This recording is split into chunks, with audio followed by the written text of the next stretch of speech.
Hello. We are back once again.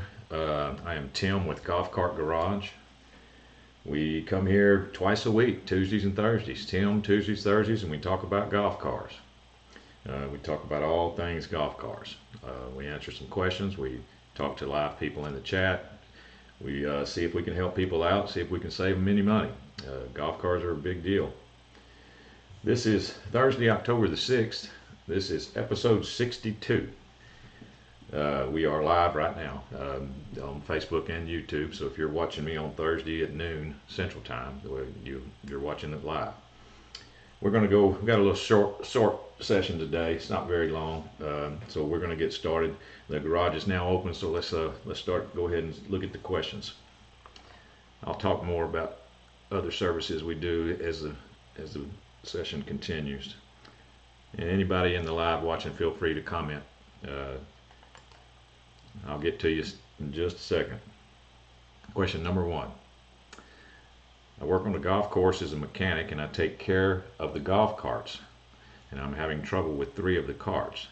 The problem that I have with them is that if I press the accelerator all the way down, it won't move, but if I press it halfway down, it will move. I have changed the MCOR, the speed sensor, and even the accelerator pedal, and still doing the same thing. Do you have another solution that I can try? I've thought of replacing the computer on them, but they're kind of expensive. Let me know if you have other solutions.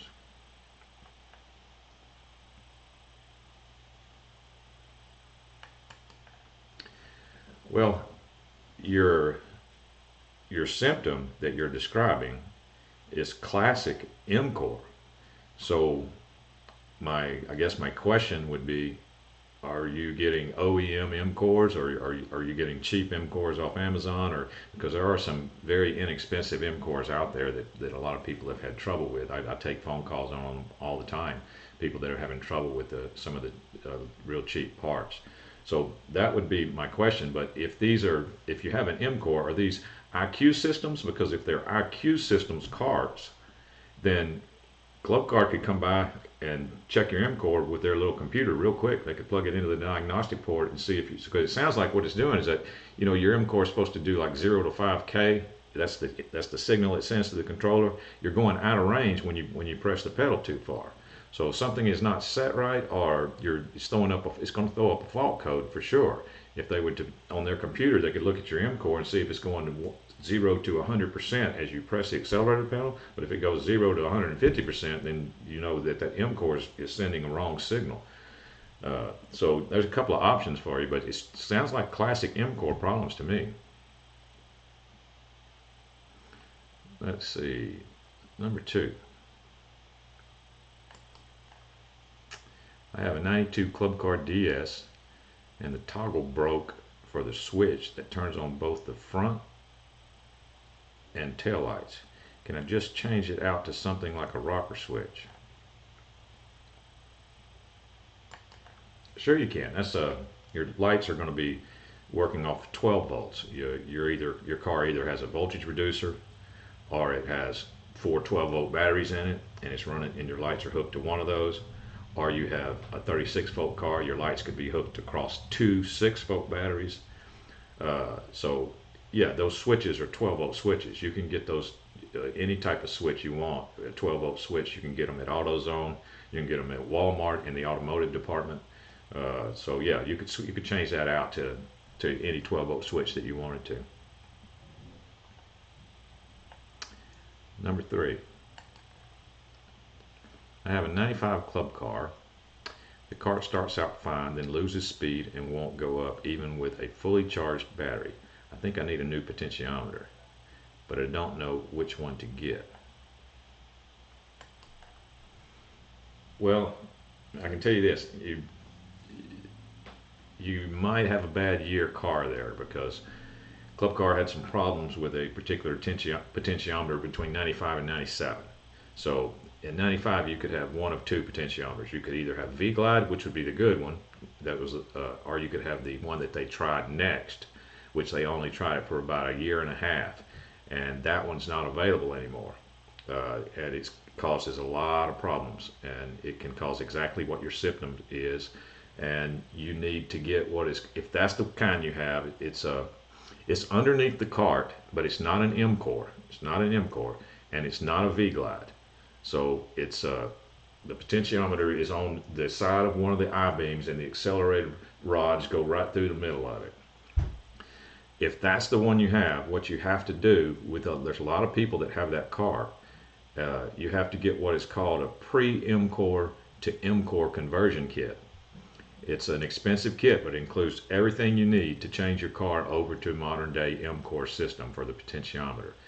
Unfortunately, it's out of stock right now at Golf Cart Garage. You could call up and talk to one of the operators and see if they know anything about availability on it. They know more about the availability on some out of stock items than I do. So you could call up and check see if anybody knows anything about when that may become available. But that's your only choice right there. Let's see. Let me go over to Facebook and YouTube and see if we got anybody asking anything.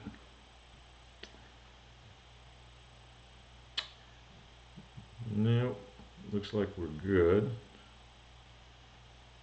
on YouTube and Facebook for now. Let's go to number 4, question number 4. EZGO golf cart has new batteries showing 80% charge, runs good on level ground, but won't go up an incline. Older golf cart.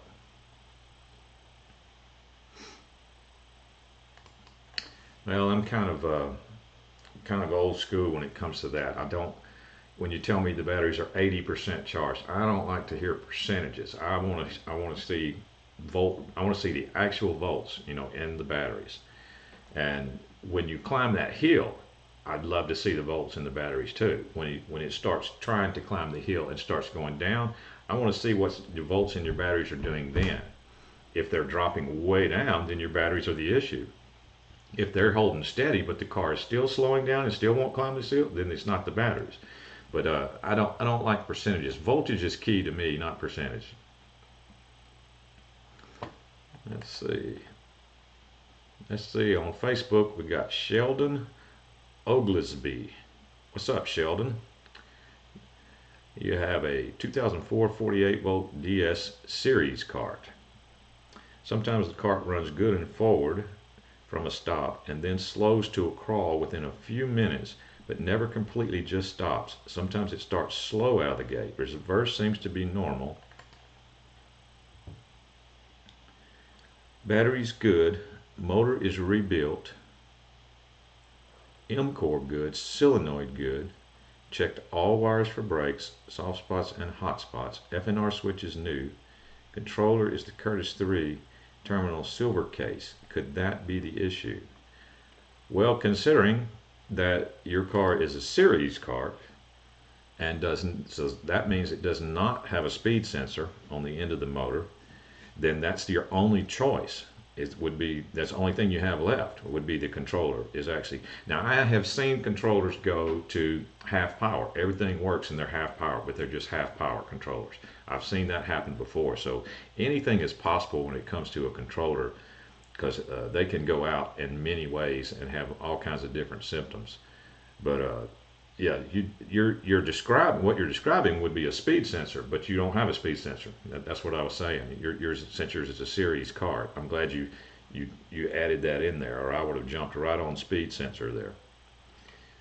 Yeah, I think you're on the right track, since that's really going to be the only thing you have left. If you're certain about your batteries, that's going to be the only thing left is your controller. Let's see. Where was I at? I was about to do number 5. MadJax EZGO RXV 6-inch lift kit installed, but steering wanders. Main culprits to review to resolve. Cart has 14-inch rims and 23-inch tires. Well, anytime you do any type of steering work or a lift kit where it's involved, where you had to mess with the steering, always recheck your front end alignment, that's for sure. And golf cart front end alignment is 1/8 inch toe in. Now, it is even more important to do front end alignment when you install a lift kit and with 23s on it, because everything gets exaggerated. You know, all the slightest movement of those tall tires is an exaggerated movement now. So it's very important. What I like to do is I like to set them first before when I'm getting ready to test drive the car. When I align the front end, I like to set the tires at even. In other words, no toe in, but perfectly even. In other words, perfectly even in the front and in the rear. You know, this is toe in and toe out like that. I like to set them perfectly even first. Then go drive the car, see how it drives, and then come back and just grab the tie rods and just turn them just a little bit, because 1/8 inch is a very small amount.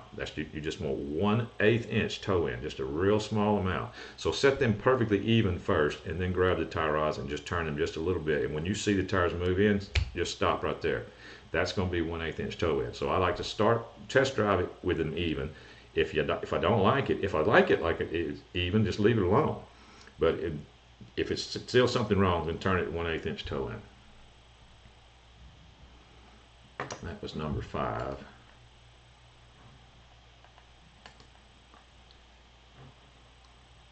Let's see. Looks like we're good there. Let's go to number 6.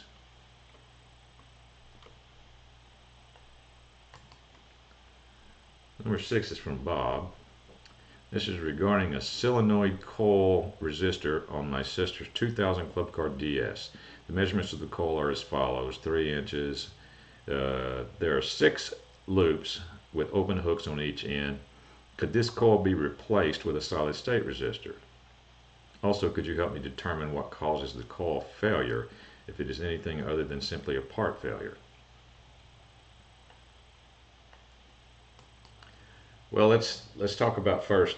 Let's talk about what that coil is. What is it for?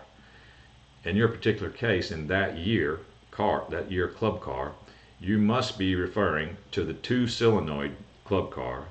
One of the solenoids has this big loop coil. But there's 2 big solenoids on that car.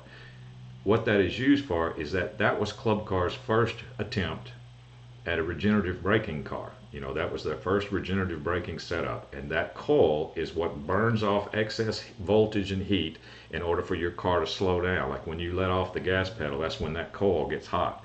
So if it failed, I mean, it's been 20-something years of that coil just getting red hot and then cooling down, red hot and cooling down. So yeah, it is a part that could fail eventually.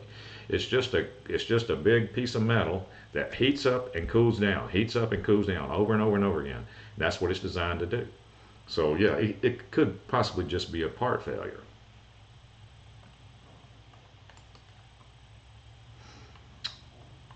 Let me see here. Not sure my YouTube chat is working, but I'll check on it. Maybe my executive producer could let me know if my YouTube chat is working. Let's see. Number 7 is where I'm at. I have a 2004 Club Car DS48. I need to replace the battery cables. Does the wire gauge have to be consistent? Can I replace the battery cables with 2 gauge, or do all the cables need to be changed to 2 gauge? The existing OBC and Solenoid battery cables are 6 gauge. Can I leave these there, or do they need to be replaced? Well, there's stock wire gauge for golf cars on stock golf cars is 6 gauge. Okay, there's a couple of issues here that we need to talk about. Are you lifting the car, putting taller tires, or doing any major modifications? Because if you're not, 6 gauge is fine. That's what came from the factory, 6 gauge. So if you wanted to just replace your cables, replace them all with 6 gauge. That would be perfectly fine.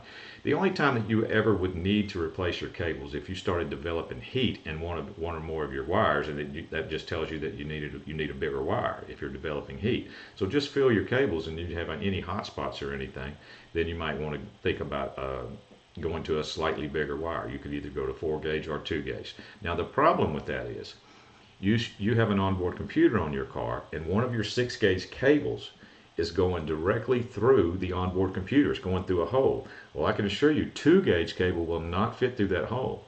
So you have to have that cable going through that hole. And if you replaced all your other cables with 2-gauge and you left that one 6-gauge going through that hole, then that's going to be the bottleneck in your electrical system. I mean, you didn't really do yourself any good. So if you're not lifting your car, some people actually put a second 6-gauge around it, and they feel like that solves the problem with the bottleneck, because 2 6-gauge wires, one's going through the hole and then one goes around the onboard computer, hooked to the exact same spots that one that goes through the onboard computer is hooked to. So there's just a couple of things to think about. But if you're not modifying your car for more performance or anything, 6-gauge is perfectly fine. Just replace them all with 6-gauge, you'll be fine. Okay, let's see, number 8.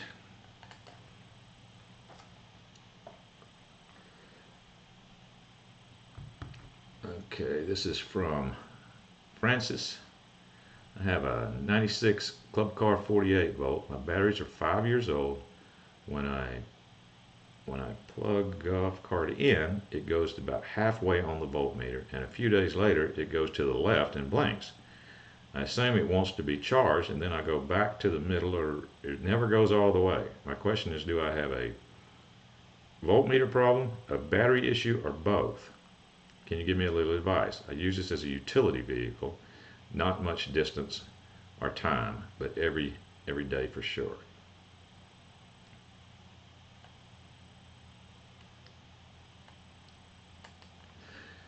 When you're saying voltmeter, I'm assuming you're talking about you got one on the dash that you're referring to, and I don't like to count on those either. I know I've said that before. I don't. They're fine for just a general reading, but for a good accurate reading, I would really want voltmeter readings off of your batteries themselves. Sounds like to me that you have a battery issue. Even if your car is getting fully charged, if your batteries are old, and if they lose their performance as the years go by, so it's very likely that you have a battery issue.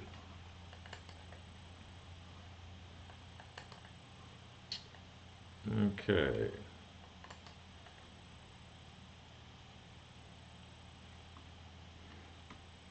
All right, let me go back over here.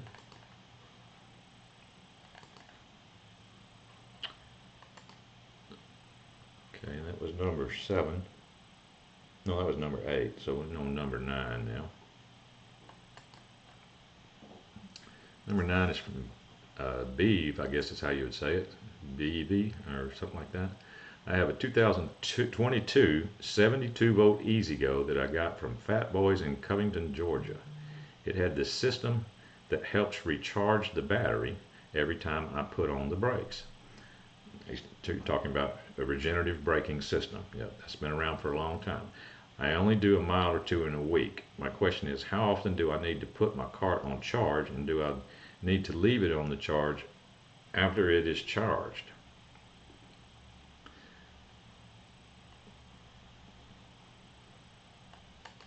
Well, I can tell you this, that's a really nice cart. So I'm sure that it comes with, I mean, not very many people have any experience with a 2022 EZGO, but I'm sure it comes with a really nice charger too. That's going to be what's considered a smart charger. In other words, you can't charge your cart too much. That charger is going to be designed to keep that pack, that 72 volt pack. It's most likely a lithium pack. It's a 72 volt lithium car. It's going to keep that pack exactly where it needs to be. So you can do it either way, but you just need to always remember to charge it. That's all you got to do, and let it charge, leave it plugged in. Don't do intermittent charges during the day. I never recommend doing that. Never recommend doing intermittent charges during the day. If you have to do that for some reason, then you have a battery problem. It's not a charger problem, it's a battery problem, because you shouldn't be able to wear down your golf cart in one day unless you drove to another town or something in it. So it'd be very difficult to wear out a good set of batteries in one day, wear them down. So just whenever you get through with the golf cart for the day, when it's nighttime, you pull it in the spot and you know you're not going to be using it again, plug that charger in. It'll be ready to go the next day, or the next time you need to go use it. You're not going to be able to charge it too much, especially a newer car like that with the newest charging systems available. Okay, I'll check one more time.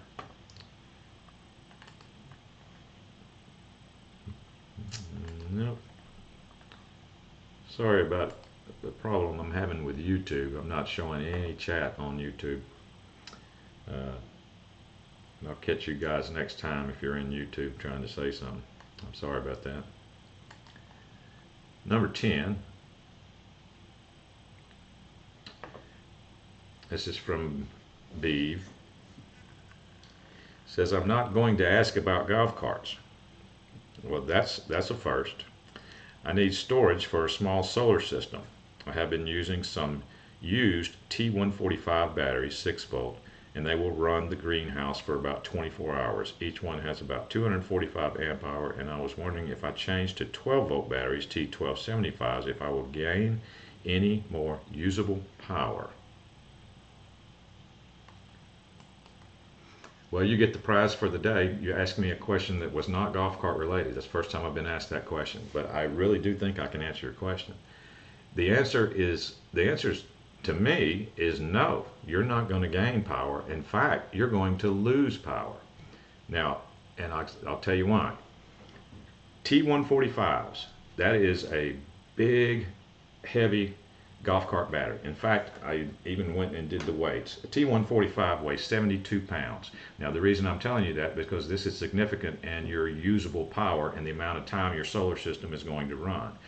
The amount of lead that's in your battery is directly proportional to the amount of storage power and longevity of your solar system, the time it's going to run. The amount of lead that a golf cart's carrying around is directly proportional to the amount of distance that it can travel before it needs to be recharged. So a T145 weighs 72 pounds of lead. A T1275 weighs 85 pounds, all right? But it's a 12 volt battery. In order to make things equal, you have to put 2 of those T145s together. That makes 140, you got to put them together in series. That comes out to be a 144 pound 12 volt battery. That's a heck of a 12 volt battery there. That's bigger than a T1275 by quite a bit. T1275 is 85 pounds. 2 145s in series is 144 pounds. So if you replaced, you would have much longer runtime in your solar system if you replaced your used T145s with new T145s than you would if you replaced them with T1275s. Now you're going to have to spend more money because you're going to have twice as many batteries because you've got to have 2 of those in series to make a 12 volt battery. I understand that. I'm just answering your question, as it is. The answer would be no. You would actually have less runtime if your T145s are, if they're good. It would still be less. All right, let's see. That was going to be the last question. Let me see if I got anything else. Yep.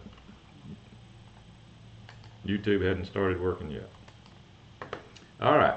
Sorry about that. Well, I will be back next. I'm Tim, by the way. I work for Golf Cart Garage. I'm part of the Gearheads On Demand service that we offer. Gearheads On Demand is a service where you can schedule a phone call with me, and I can help you. I might be able to help you talk through your golf cart related issue. Might be able to save you some money. Might be able to talk you into trying to fix it yourself. Everything I would would be based on my experience as a golf cart owner. I owned and operated a golf cart shop for 15 years, and I've owned golf carts a lot. So I've had a lot of experience when it comes to that. I might be able to help you. If you're interested in that, click the link in the description. That will take you to the scheduling page. You can pick a convenient time. I get notified. It's all automatic software. You pick a convenient time that you want me to call you, and I'll call you. I'll be there. Or you can pick a video session where I'll send you a link, and I can see through your camera on your phone. I can see what you're working on. Sometimes that might be necessary. Sometimes it's not.